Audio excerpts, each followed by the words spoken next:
Duraikannan sir, நீங்க இந்த TTV Dinakaran அமமுகவும் ஓபிஎஸும் வாக்குகளை கணிசமா பிரிச்சிருக்காங்கன்னு நினைக்கிறீங்களா சார்?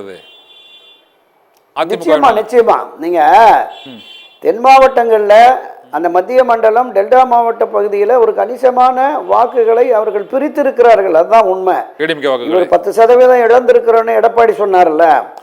10% ஒரு 5-7% வாக்குகள் நிச்சயமாக அவர்கள் பக்கம் இருக்கு. திரு ஓபிஎஸ், சசிகலா, தினகரன் அந்த பக்கம் ஒரு 5 to 7 5-7% வாக்குகள் இருக்கு. அது காலமெல்லாம் ரெட்டலைக்கு வாக்களித்தவர்களுடைய நிரந்தர வாக்கு.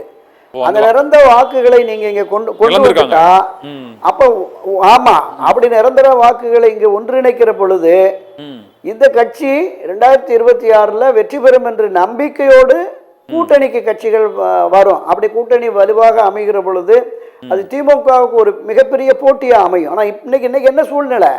திமுக அணி தனியா நிக்கிறது, எதிர்த்து 4-5 அணி இருக்கு. ஒரு பக்கம் விஜய், ஒரு பக்கம் சீமான், ஒரு பக்கம் என்டிஏ, ஒரு பக்கம் அண்ணா திமுக. விஜய் கட்சியோட பாதி வாக்குகள் வந்து எங்க பிரியுது, யாரோட வாக்குகள் அவங்க அதிகமா கைப்பற்றுவான்னு நினைக்கிறீங்க சார்?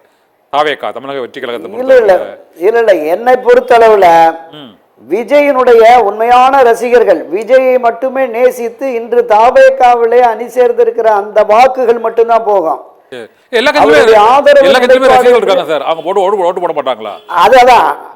அதுதான் நான் சொல்றேன். மற்ற கட்சிகள்ல இருக்கிற அவருடைய ரசிகர்கள் நிச்சயமா விஜய்க்கு போட மாட்டாங்க, அவங்க கட்சிக்கு தான் போயிருவாங்க. இப்ப ரசிகர்களாக இருந்து கட்சியில தாவேகாவுல பொறுப்புகளுக்கு வருபவர்கள் மட்டுமே, ஒருவேளை அவருடைய குடும்பத்தினர் 1-2 போட்டா கூட அதிகபட்சமான அவங்க ஒரு 4-5% தான் வாங்க முடியும். சும்மா 18-20% என்பதெல்லாம் நிச்சயம் முடியாது.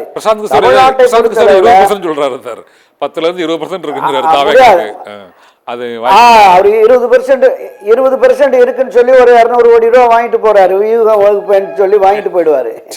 அதெல்லாம் இப்ப முடியாது. இந்த வியூக வகுப்பாளர்களுடைய எந்த நிலைப்பாடுமே இனி இந்த 2026 தேர்தலில் சக்சஸ் பண்ண முடியாது கண்ணன். அதுதான் கலை யதார்த்தம்.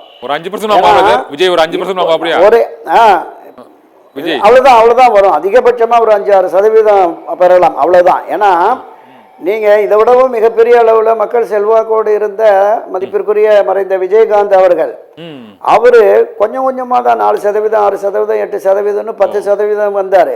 தனிச்சு நின்ற போது அவர் ஒருத்தர் மட்டும்தான் வெற்றி பெற்றாரு. அதிமுகவோட கூட்டணி அமைத்த பிறகுதான் 27-28 இடங்களில் 29 இடங்களை வெற்றி பெற்று எதிர்கட்சி அந்தஸ்தை பெறுகிறார். அதுதான் தமிழ்நாடு அரசியலின் கள யதார்த்தம். திமுக, அதிமுக எந்த தேசிய கட்சியானாலும் மாநில கட்சியானாலும் இந்த 2 பெரும் கட்சிகளோடு கூட்டணி அமைத்து தேர்தலை சந்தித்தால் மட்டுமே ஒரு 4-5 எம்பி தொகுதி, ஒரு 10-30 எம்எல்ஏ தொகுதியை பெறலாம். தனித்து விடப்பட்டால் இவர்களுக்கு எந்த செல்வாக்கு இருக்காது. பல தொகுதிகளில் கட்டுத்தொகையை இழந்துருவாங்க. அதுதான் கள யதார்த்தம். கடைசியா ஒரே ஒரு கேள்வி, அதிமுக வந்து அந்த உடைத்து அல்லது அதை பிளவுபடுத்தி அதனுடைய வாக்கு வங்கிகளை ஈர்க்கும் என்ற அந்த பாரதிய ஜனதா கட்சியின் அந்த வியூகம் வந்து தமிழ்நாட்டில் வந்து பலன் அளிக்குமா சார்? பல்வேறு மாநிலங்களில் இந்த திட்டங்களை அவங்க செயல்படுத்திருக்கிறாங்க. தமிழகத்தில் இப்போ ஒரு பலவீனமான சூழ்நிலையில் அதிமுக பல அணிகளாக சிதறி உள்ள சூழ்நிலையில் பாஜகவின் திட்டம் நிறைவேறுமா சார் 2026 அதற்கு பிறகும்? பாரதிய ஜனதா கட்சியை பொறுத்தவரை ஒரு 5-6 ஆண்டுகளுக்கு முன்பே ஒரு சுலோகம் சொன்னாங்கல்ல, காங்கிரஸ் இல்லாத இந்தியா, கழகங்கள் இல்லாத தமிழகம் அப்படின்னு. அந்த வியூகத்தை நோக்கி தேசிய அளவில் காங்கிரஸை வீழ்த்தி 3 முறை தொடர்ந்து ஆட்சி அதிகாரத்துக்கு வந்துட்டாங்க.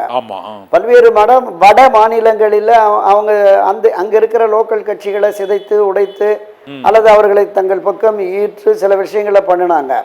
தமிழ்நாட்டிலும் அதற்கான முயற்சிகளை தொடங்கி செய்து வருகிறார்கள், மாற்று கருத்து இல்லை. ஆனால் தமிழகத்தில் அது பெரிய அளவில் வெற்றி பெறாது, பலனளிக்காது. என்னன்னா இந்த 50-60 ஆண்டுகளாக இந்த 2 திராவிட கட்சிகளும் ஒரு வலுவான கட்டமைப்போடு கூட்டணி பலத்தோடு இருக்கிறாங்க.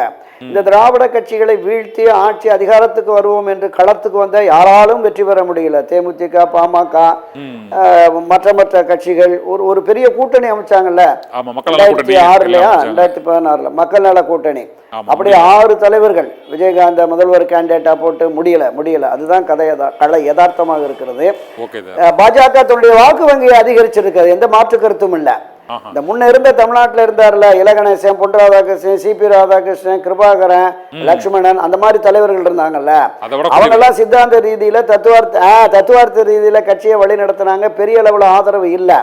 ஆனால் திருமதி தமிழிசை சவுந்தரராஜன், திரு எல் முருகன், அதை தொடர்ந்து திரு அண்ணாமலை வந்ததற்கு பிறகு அன்றைக்கு நோட்டாவுக்கு கீழே இருந்தது இன்னைக்கு பெரிய அளவுல வாக்குகளை சதவீதத்தை அதிகரிச்சிருக்கு. தனிச்சு ஒரு 4-5%, கூட்டணியில் ஒரு 10-18% என்கிற நிலையை அடைந்திருக்கிறது. ஆனால் பெரிய அளவுல தமிழகத்திற்கான பார்வை, மத்திய ஆட்சி கட்சியாக இருந்தாலும் தமிழகத்திற்கான அந்த நிதி உதவி, தமிழகத்தினுடைய திட்டங்களை பெரிய அளவுல கொண்டு வருவது, தமிழக மக்களை, தமிழக வாக்காளர்களை ஈர்க்கக்கூடிய இன்னும் பல பணிகளை அவர்கள் மேற்கொண்டு தொடர்ந்து மக்களோடு மக்களாக களப்பணி ஆற்றி வந்தால் எதிர்காலத்தில் ஓரளவுக்கு அவங்களுக்கு அதால ஆட்சி அதிகாரத்துக்கு வரக்கூடிய வெற்றியை பெற முடியுமாங்கிறது மிகப்பெரிய சந்தேகம். Okay sir.